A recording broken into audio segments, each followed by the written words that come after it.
नमस्कार दोस्तों, क्या आपने वाल्मीकि रामायण पढ़ी है? अगर नहीं भी पढ़ी है, आप इसकी कहानी जरूर जानते होंगे। श्री राम अपनी पत्नी सीता और अपने छोटे भाई लक्ष्मण के साथ वनवास पर जाते हैं 14 साल के एक जंगल में। इस जंगल में सीता का अपहरण कर लिया जाता है राक्षस रावण के द्वारा, जिसके रिस्पॉन्स में राम अपने पीस मैसेंजर्स अंगद और हनुमान को भेजते हैं सीता की मांग करने के लिए। जब रावण नहीं मानता तो यहाँ पर एक युद्ध होता है जिसमें अच्छाई की जीत होती है और रावण हार जाता है।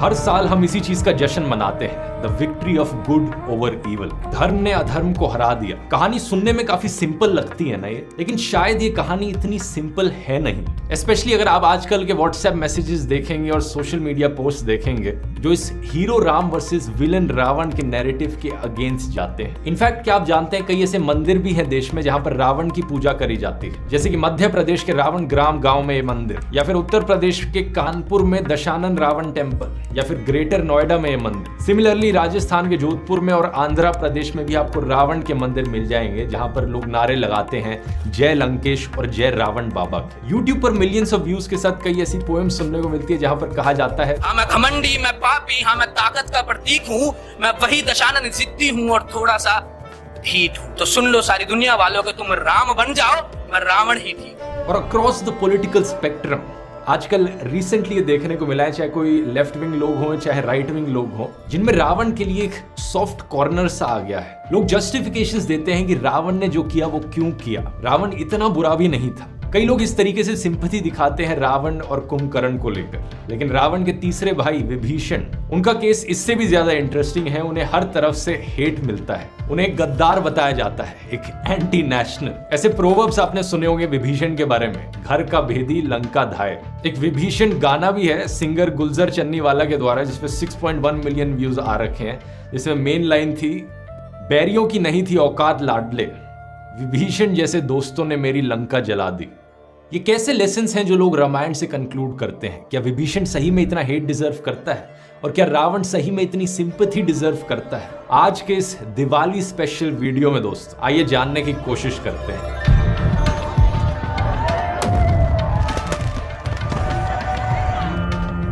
रावण के दर्शन करना है। रावण हम लोगों के कुल का राजा है, विद्वान है इसके, हाँ सबसे बड़ा ज्ञानी है। उनको लोग गलत कहते हैं पर वो गलत नहीं है। रावण की कीर्ति दिग दिगांतर में अमर रहेगी। रावण अमर रहेगा, रावण अमर रहेगा। आज का ये वीडियो थोड़ा अलग स्टाइल का है दोस्तों। तो पहले एक चीज मैं क्लियर करना चाहूंगा कि किसी भी रिलीजियस टेक्स्ट की एनालिसिस के मैं खिलाफ नहीं हूं, चाहे वो रामायण हो, कुरान हो या बाइबल हो। इनफैक्ट मेरा मानना है कि अगर हम इन टेक्स्ट को बेहतर समझने की कोशिश करेंगे तो इससे लोगों को नए पर्सपेक्टिव समझ में आएंगे, लोग नए लेसन सीख सकते हैं, और ये जो कुछ लोग धर्म के नाम पर नफरत फैलाते हैं उसे काउंटर किया जा सकता है। इवन डॉक्टर अंबेडकर ने भी कुछ बड़े फेमस पैम्फलेट्स लिखे थे, द रिडल्स ऑफ हिंदुइज्म या फिर the riddle of Ram and Krishna. इस तरह की डिस्कशन और डिबेट इंडियन कल्चर का एक बहुत ही इंटीग्रल हिस्सा रही हैं कई सदियों से, और बहुत सी आइडियोलॉजिकल डिबेट्स भी देखी गई हैं इन चीजों पे। तो आइए विभीषण की बात करने से पहले रावण की बात करते हैं। तो सबसे बड़ा आर्ग्यूमेंट जो रावण के फेवर में उठाया जाता है वो कुछ ऐसे है। ठीक है, पता है कि रावण ने सीता का अपहरण करा, पर उसकी पॉजिटिव साइड भी देखो। पता है कितना बड़ा विद्वान था, सारे वेद शास्त्र पुराण सब कुछ पढ़ रखा था, इतनी कमाल की वीणा बजाता था, शिव भक्त था, ब्राह्मण था, जलाने लग गए पुतला ऐसे ही। पॉजिटिव देखा करो कुछ। रावण एक बड़ा शिव भक्त था, ब्राह्मण था, इंटेलिजेंट था। तो मैं कहूंगा दोस्तों इन पेंटिंग्स को देखिए, है नहीं कितनी सुंदर पेंटिंग्स। क्या आप जानते हैं इन सुंदर पेंटिंग्स को किसने बनाया है? इन्हें बनाया है एडोल्फ हिटलर ने।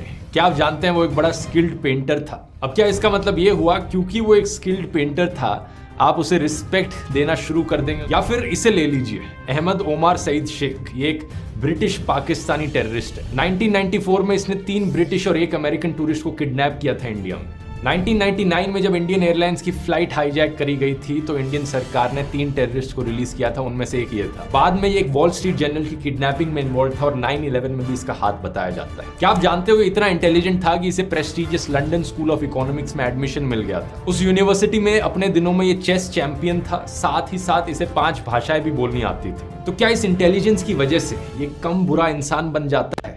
ऑब्वियसली नहीं। सेम थिंग रावण के लिए भी एप्लीकेबल है। रावण चाहे कितना भी पावरफुल था, कितना भी टैलेंटेड था, कितने भी उसे वेद पुराण आते हैं, जो उसने सीता का अपहरण करके क्राइम किया था वो कम बुरा नहीं होता। इसके अलावा रावण रिस्पॉन्सिबल था मारीच की मौत के पीछे भी। उसने मारीच से कहा था कि या तो मेरी मदद कर ले सीता को किडनैप करने में या फिर मैं तुझे मार डालूंगा। उसके पास कोई ऑप्शन नहीं बचा। मारीच ने सोचा कि मैं श्री राम के हाथों ही मरता हूँ। इसके अलावा अपहरण के दौरान सीता को बचाने जटायु आया था, उसे भी रावण के द्वारा मर्सीलेसली मार दिया गया। लेकिन रावण एक शिव भक्त था। क्या शिव भक्त होने का मतलब ये हो गया कि जो मर्डर का क्राइम है वो उसके लिए साफ हो जाएगा? कुछ लोग कहते हैं कि रावण एक ब्राह्मण था और ब्राह्मण आदमी जो होते हैं उनके अच्छे संस्कार होते हैं। लेकिन ये किस तरीके के संस्कार हुए औरत को इस तरीके से डिसऑनर करना? ऐसा क्यों है कि कुछ लोग आज के दिन भी लोगों की आइडेंटिटी को देखकर उसे अच्छा या बुरा कहते हैं, ना कि उसके कर्मों को देखकर? हाँ भाई, ये इंसान मेरी कास्ट से है, ये मेरे धर्म को मानता है, मैं जिसकी पूजा करता हूं ये भी उसकी पूजा करता है, तो इसका मतलब ऑटोमेटिकली ये हो गया कि ये अच्छा इंसान होगा। मुझे नहीं फर्क पड़ता इसने किसी का मर्डर किया हो या कोई गलत काम किया हो,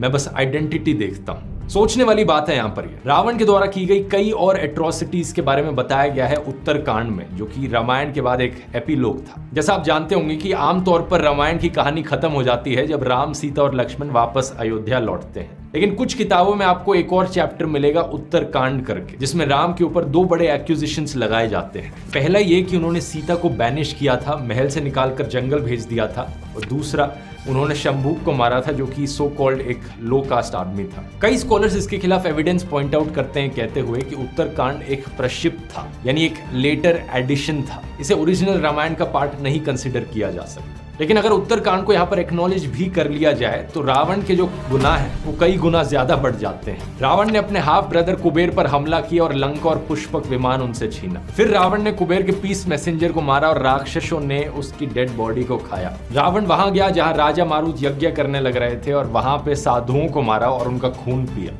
उत्तरकांड सर्ग 18 श्लोक 20। तो इन सब से हमें देखने को मिलता है कि रावण ना सिर्फ एक ऐसा राक्षस था जो मर्डरर था, रॉबर था, बल्कि एक कैनिबल भी था। तो पॉइंट यहाँ पर ये नहीं है कि रावण एक स्कॉलर, शिव भक्त और ब्राह्मण कैसे हो सकता है। पॉइंट यहाँ पर ये है कि एक स्कॉलर, शिव भक्त और ब्राह्मण भी रावण हो सकता है। ये राम से जो लड़ाई थी वो एक अलग बात है, पर रावण कितना कमाल का एडमिनिस्ट्रेटर था, अपने राज्य पे कितना अच्छे से शासन करता था, वो तो देखो। एक्चुअली वाल्मीकि रामायण में ऐसा कुछ भी नहीं है जो सजेस्ट करता हो कि रावण एक अच्छा राजा था, एक अच्छा एडमिनिस्ट्रेटर था। इनफैक्ट जब शूर्पणखा रावण के पास आती है तो वो कुछ इस तरीके से उसे क्रिटिसाइज करती है। अरण्य कांड चैप्टर 33, शूर्पणखा कहती है रावण वल्गर प्लेजर से एडिक्टेड है, अनगाइडेड है, लस्टफुल, ग्रीडी, एक ऐसा राजा है जो जनता की सुनता नहीं है, अपने देश को प्रोटेक्ट नहीं कर सकता, एक बेवकूफ है जिसके चारों तरफ ऑर्डिनरी मिनिस्टर्स बैठे हैं, हार्श है, एरोगेंट है, इंटॉक्सिकेटेड है, शॉर्ट टेम्पर्ड है, इविल माइंडेड है और इसमें कोई अच्छी क्वालिटीज नहीं है। ये सब सुनने के बाद रावण का रिएक्शन क्या होता है? आखिरी श्लोक में महर्षि वाल्मीकि ने लिखा है कि एरोगेंट रावण इन सब चीजों को सुनते हैं और अपनी गलतियों के बारे में सोचते हैं। अब यहाँ पर तीसरा आर्गुमेंट शूर्पणखा को लेकर उठाया जाता है। रावण ने सीता का अपहरण तो किया, क्यों किया? अपनी बहन का बदला लेने के लिए। लक्ष्मण ने कितनी बेरहमी से शूर्पणखा के नाक और कान काट दिए थे। मैं तो कहता हूं कि रावण जैसा भाई ना हर बहन का होना चाहिए। यहाँ पर थोड़ी सी शूर्पणखा की कहानी समझते हैं। लोगों को लगता है कि ये कहानी बड़ी सिंपल है। शूर्पणखा ने लक्ष्मण को प्रपोज किया, लक्ष्मण ने रिजेक्ट किया और बदले में नाक काट दी शूर्पणखा की। लेकिन वाल्मीकि रामायण में क्या लिखा गया इसको लेकर? अरण्य कांड के चैप्टर 17 और 18 में इसका मेंशन किया गया। शूर्पणखा राम के पास जाती है शादी की मांग करने के लिए। चैप्टर 17 के श्लोक 27 और 28 में लिखा गया है कि वो सीता को इंसल्ट करती हैं। सीता को बदसूरत, deformed, disfigured, fearful woman with a flat बेली, ये सारी चीजें वो कहती है। वो कहती है कि वो सीता और लक्ष्मण को खा जाएगी और राम को बोलती है कि वो हस्बैंड बने उनके। राम लक्ष्मण को रिडायरेक्ट कर देते हैं। शूर्पणखा लक्ष्मण से पूछती है शादी करने के लिए, लक्ष्मण रिजेक्ट करके वापस राम की ओर रिडायरेक्ट कर देते हैं और फिर शूर्पणखा कहती है कि वो सीता को खा जाएगी। एक्चुअली में सीता को मारने की कोशिश करी जाती है। फिर लिखा गया है कि लक्ष्मण शूर्पणखा की नाक और कान काट देते हैं एक तलवार का इस्तेमाल करके। ये रही मेरी पत्नी सीता। ये भद्दी औरत तुम्हारी पत्नी है, मैं इसे मार डालूंगी, नहीं छोड़ूंगी, मार डालूंगी, मार डालूंगी।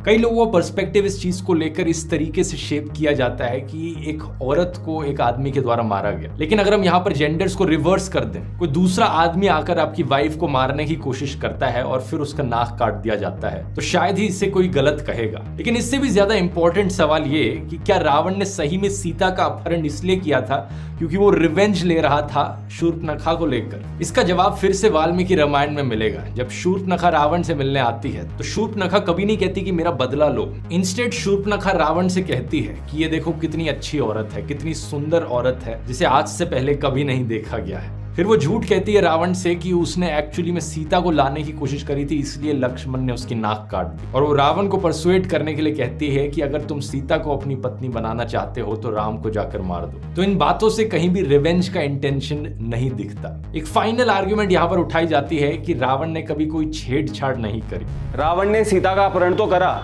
पर कितने इज्जत सम्मान से रखा, कुछ भी जबरदस्ती तो नहीं करी। इस चीज की ज्यादा डिटेल में मैं नहीं जाऊंगा। अगर आप चैप्टर्स 49 to 52 पढ़ोगे अरण्यकांड के तो आपको दिख जाएगा कि रावण ने क्या किया सीता के साथ। ये डिटेल्स इस वीडियो के लिए काफी डिस्टर्बिंग होंगी, तो आप खुद ही बाद में जाकर पढ़ सकते हो। इसका लिंक मैं नीचे डिस्क्रिप्शन में डाल दूं। वैसे रामायण के बारे में ऐसे ही विचारों और सवालों को अगर आप और गहराई से जानना चाहते हैं तो कुकू FM पर मैं बड़ी ऑडियो बुक रेकमेंड करूंगा, श्री राम, गुरुदत्त के द्वारा। कुकू FM के बारे में आपने बार बार सुना होगा मेरे वीडियोज में, लेकिन अभी तक अगर आपने इन्हें ज्वाइन नहीं किया है तो आज के ऑफर से बढ़िया शायद ही कोई ऑफर आपको मिलेगा। दिवाली स्पेशल चलने लग रहा है। कुकू FM के प्रीमियम सब्सक्रिप्शन को आप 50% ऑफ पर खरीद सकते हैं दिवाली 50 कूपन कोड इस्तेमाल करके। लेकिन इसके अलावा पहली बार कुकू FM लाया है आपके लिए 10 लाख रुपए तक के गिफ्ट जीतने का मौका। 25 अक्टूबर तक का टाइम है। अगर आप उससे पहले इनका प्रीमियम सब्सक्रिप्शन खरीद लेते हो तो आप ऑटोमेटिकली इनके लकी ड्रॉ में एंटर हो जाओगे। और इस लकी ड्रॉ में कई बड़े बड़े गिफ्ट्स हैं, जैसे कि गाड़ी, गोल्ड कॉइन, वाउचर्स, बहुत कुछ जीतने का मौका है। लिंक मिल जाएगा नीचे डिस्क्रिप्शन में और जल्दी से आप इस मौके का फायदा उठा सकते हैं। चलिए बनाइए दिवाली कामयाबी वाली कुकू FM के साथ। अब टॉपिक पर वापस आते हैं। सुंदरकांड चैप्टर 22 श्लोक 8 और 9। रावण सीता को धमकी देता है। वो कहता है सीता से कि मैंने डेडलाइन रखी है तुम्हारे लिए 2 महीने की, अगर तुम मेरी पत्नी नहीं बनोगी तो तुम्हें किचन में भेज दिया जाएगा, पकाया जाएगा और तुम मेरा नाश्ता बनोगी। किसी भी एंगल से कोई रिस्पेक्टफुल बिहेवियर लगता है क्या? रावण एक बुराई का सिंबल है क्योंकि उसने बहुत से ऐसे बुरे काम किए और कई उसके आसपास के लोगों ने उसे समझाने की भी कोशिश करी थी। सिर्फ विभीषण ही नहीं बल्कि कुंभकर्ण को भी लगता था कि रावण गलत करने लग रहा है। युद्ध कांड चैप्टर 63।